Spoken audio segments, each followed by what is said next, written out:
কেমন রেডি হবে।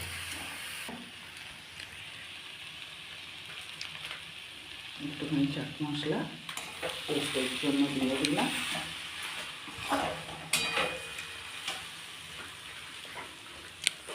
এবার দেখুন আমার পুরটা হয়ে গেছে। আমি এটা নামিয়ে এবার একটু ঠান্ডা করি, তারপরে আপনাদের সামনে আমি ফিরে আসছি। দেখুন আমার এখানে বিস্কিটের গুঁড়ো দিয়ে আর একটু কর্নফ্লাওয়ার দিয়ে আমি এটাকে কোট করে নিয়েছি। এবার এইগুলো আমি তেলে ফ্রাই করে আপনাদের সামনে ফিরে আসছি। দেখুন আমার এখানে তেল গরম হয়ে গেছে। এবার আমি এগুলোকে একটা একটা করে দিয়ে দিচ্ছি।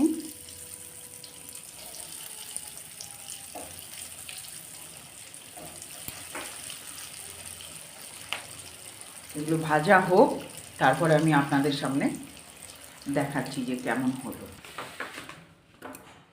দেখুন আমার এখানে ভেজিটেবিল চপটা হয়ে গেছে রেডি। খুবই সুন্দর হয়েছে দেখুন একদম। আর এর সঙ্গে একটা ডিপ করেছি যেগুলো রেস্টুরেন্টে দেয়। আর এই ডিপটার যদি রেসিপি জানতে চান তাহলে প্লিজ আমাকে কমেন্টে জানাবেন। আর এই ভেজিটেবিল চপটাও যদি ভালো লেগে থাকে তাহলে আমাকে একটা সাবস্ক্রাইব করে আমার পাশে থাকবে। নমস্কার।